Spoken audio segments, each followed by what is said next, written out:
Hola, hola, bienvenidos a otro capítulo del Parche Laboral.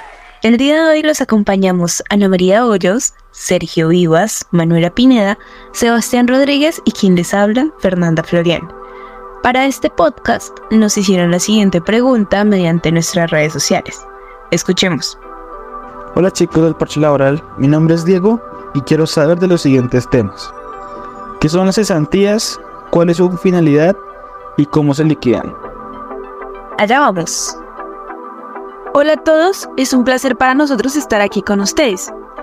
En atención a la pregunta realizada por Diego, vamos a hablar sobre qué son las cesantías. De conformidad con la Ley 50 del 90, las cesantías se prevén como una creencia que es de naturaleza laboral y beneficia a los trabajadores. Esta prestación social está en cabeza del empleador y lo compromete no solo durante el contrato de trabajo, sino posterior a este. Pero, ¿de qué manera podemos definir esta prestación social? ¿Me ayuda, Sergio? Claro que sí, Anita, ni más faltaba. Y hola para todos. Para su definición debemos tener muy en cuenta diferentes aspectos que nos ha dicho la Corte Constitucional, como por ejemplo, es una de las prestaciones más importantes para los trabajadores y su núcleo familiar, o que es un derecho irrenunciable de todos los trabajadores y también parte integrante de la remuneración. También que es una ayuda económica que procura en lo concerniente a la educación superior y vivienda, que el trabajador tenga un respaldo que no comprometa los recursos que requiere para su mínimo vital. Así es, Checho. Entonces podríamos decir que las cesantías son una prestación social en cabeza del empleador y son un derecho irrenunciable destinado al trabajador y su núcleo familiar, dirigido a fungir como sustento económico en casos como el desempleo, que consiste en el pago de un mes de salario por año de servicios o proporcional al tiempo trabajado. Sin embargo, hay situaciones en las cuales se permite retener su pago al final de la relación laboral, ¿no? Es correcto, Fer, pero por causales específicas únicamente, las cuales encontramos en el artículo 250 del Código Sustantivo del Trabajo y son: primero, todo acto delictuoso cometido contra el empleador o sus parientes dentro del segundo grado de consanguinidad y primero en afinidad o el personal directivo de la empresa. Segundo, los daños materiales graves causados intencionalmente a los edificios, a las obras, a las maquinarias y materias primas, a los instrumentos y a los demás objetos relacionados con el trabajo. Y el tercero, el que el trabajador revele los secretos técnicos o comerciales o dé a conocer asuntos de carácter reservado con perjuicio grave para la empresa. Entonces podríamos decir que, a pesar de que quienes deciden si verdaderamente se cometieron dichos actos es el juez, la ley habilitaría al empleador a retener el pago de las cesantías hasta que mediante sentencia se decida si el trabajador cometió o no dichos actos. Muchas gracias, chicos, pero bueno, ya entrando un poco más en el tema, ¿cómo es eso de que existen dos regímenes de cesantías? ¿Me ayuda, Sebas? Claro que sí, Anita. Bueno, mira, de conformidad con la Ley 50 de 1990, el auxilio de cesantías está sometido a dos regímenes. Primero, el régimen tradicional, cesantías retroactivas o retroactividad de las cesantías. Y segundo, el régimen especial creado por la Ley 50 de 1990 o el régimen de liquidación anual. El régimen tradicional es el que se manejaba antes de la Ley 50 de 1990. Estas eran pagadas al trabajador, pero al final de la relación de trabajo, por eso se le llamaba también retroactivas. Entonces, para liquidarlas se multiplicaba el número de días o años que la persona trabajó en la empresa por el último salario recibido, teniendo en cuenta las especificidades mencionadas, y se divide en 360 días. Gracias, Sebas. Bueno, ahora refirámonos al régimen especial, es decir, el régimen que fue creado por la Ley 50 del 90. ¿Fe? Claro que sí, Anita. Este régimen aplica obligatoriamente a los contratos de trabajo que se celebren a partir de su vigencia. Sin embargo, los trabajadores que estaban vinculados mediante contrato de trabajo celebrados con anterioridad a dicha fecha pueden acogerse al régimen manifestándolo expresamente. Gracias, Fer. Entonces, a este régimen se le denomina también de liquidación anual, porque a diferencia del régimen tradicional que nos explicó Sebas, las cesantías no se pagan al final de la relación contractual, sino que, por el contrario, se liquidan de manera anual, es decir, cada 31 de diciembre. Otra diferencia es que no se entregan al trabajador, sino que se consignan a más tardar el 14 de febrero del año siguiente en un fondo de cesantías que elige el trabajador. Estas se hacen efectivas una vez termina el vínculo laboral. Esto quiere decir que las cesantías tienen 3 momentos importantes, ¿no? Exactamente. Cuando se liquidan, cuando se consignan y cuando se hacen efectivas. Muy bien, entonces hablemos de cuando se liquidan, ¿Sebas? Claro que sí. De conformidad con el artículo 99 de la Ley 50 de 1990, las cesantías deben liquidarse el 31 de diciembre de cada año, es decir, por anualidad o por fracción correspondiente en caso de que no se haya trabajado la totalidad del año. Gracias, Sebas. Aquí debemos tener en cuenta que la liquidación debe efectuarse con anterioridad debido a la terminación del contrato de trabajo, ¿no? Que también es un caso que puede presentarse. Pero bueno, ¿cómo es lo de la consignación? Sergio. La ley estipula que las cesantías se deben consignar antes del 15 de febrero del año siguiente al cual se liquidan, en la cuenta individual del fondo de cesantía que elija el trabajador. Esto quiere decir que máximo se tiene hasta el 14 de febrero del año siguiente para realizar la consignación y que se hacen exigibles el 15 de febrero. Sí, ojo, pero también debemos tener en cuenta que las cesantías son un único valor, independiente que su liquidación y consignación se haga de forma anual.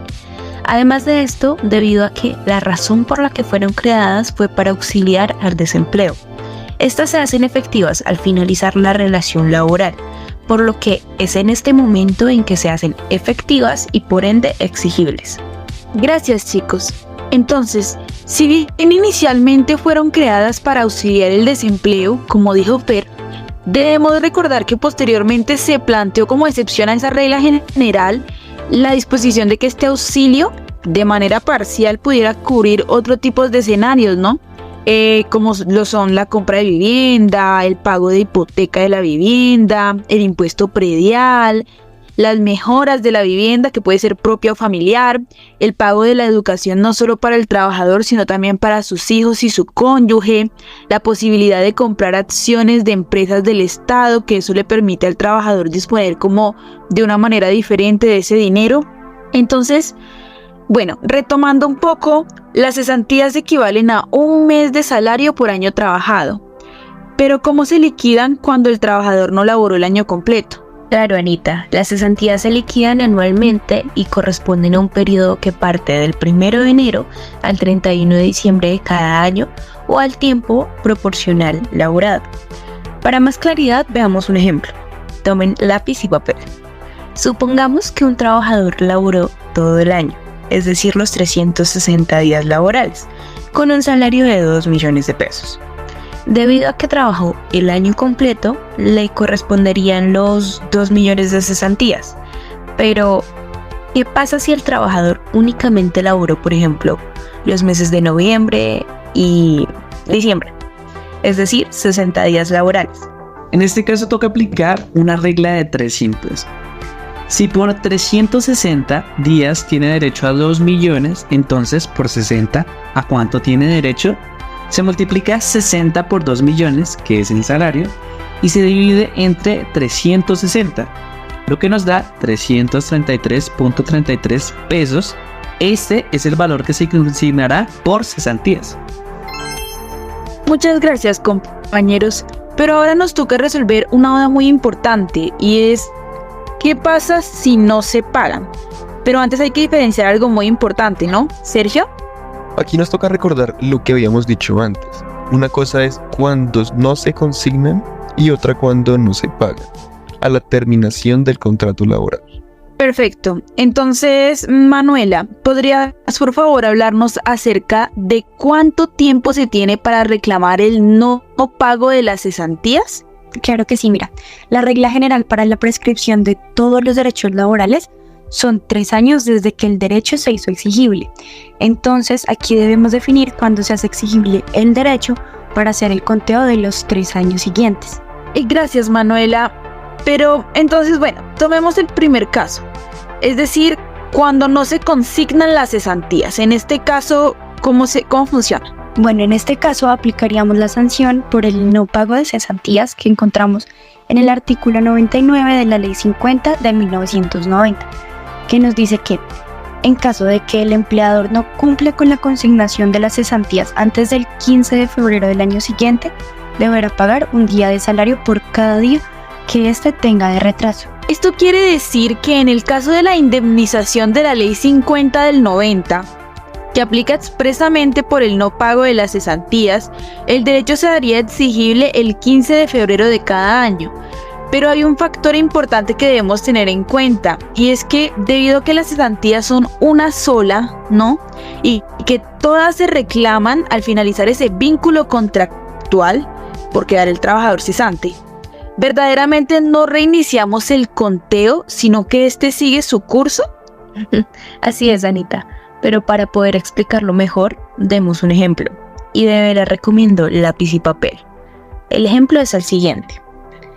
Un trabajador entró a trabajar en 2021. Esto quiere decir que el empleador debió consignar sus cesantías pues desde el 2021 y las de 2022, máximo el 15 de febrero de 2023, ¿correcto? Pero resulta que no consignó ninguno de esos 3 periodos. Por esto, desde el 15 de febrero de 2021 hasta la fecha, le debe al trabajador un día de salario por cada día de retraso. Entonces le debería 360 días del 15 de febrero de 2021 al 14 de febrero de 2022 y 360 días del 15 de febrero de 2022 al 14 de febrero de 2023. Exactamente, Sergio. No es que sean deudas diferentes las cesantías del 2021 a las del 2022 o que vamos a hacer la duración de cada una por separado, porque al ser las cesantías una sola, es decir, un solo derecho, simplemente seguimos la línea de la deuda hasta que se confirme el pago. Muchas gracias, compañeros, pero entonces, ¿qué pasa en el segundo caso? Es decir, cuando el empleador no paga la suma del valor de las cesantías, pero al finalizar el contrato de trabajo. Fer, en este caso, aplicaría la indemnización del artículo 65 del Código Sustantivo del Trabajo, que aplica cuando a la finalización del contrato no se ha pagado cesantías, primas o salarios, y además se puede acreditar la ausencia de buena fe. Muy bien, pero bueno, para una mayor claridad de todo esto debemos abordar uno a uno esos supuestos del artículo 65 del Código Sustantivo del Trabajo, ¿no? Entonces, podríamos dividirlo en 3 supuestos, ¿no? Entonces, el primer supuesto es cuando el trabajador percibe hasta un salario mínimo.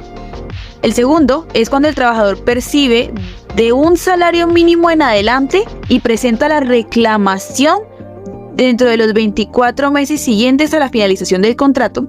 Y el supuesto número 3 es cuando percibe más de ese salario mínimo, pero presenta la reclamación desde el primer día del mes 25 a la finalización del contrato de trabajo. Entonces, bueno, Sergio, ¿me podrías ayudar por favor con el supuesto número 1? Es decir, trabajadores que perciben hasta un salario mínimo. Claro, Anita, y es que en este caso el Código Sustantivo del Trabajo expone que el empleador deberá como indemnización al trabajador un día de salario por cada día de mora hasta que se verifique el pago total de la obligación. Gracias. Vamos entonces con el supuesto número 2. El trabajador percibe más de un salario mínimo y presenta la reclamación dentro de los 24 meses siguientes a la finalización del contrato de trabajo. Sebas.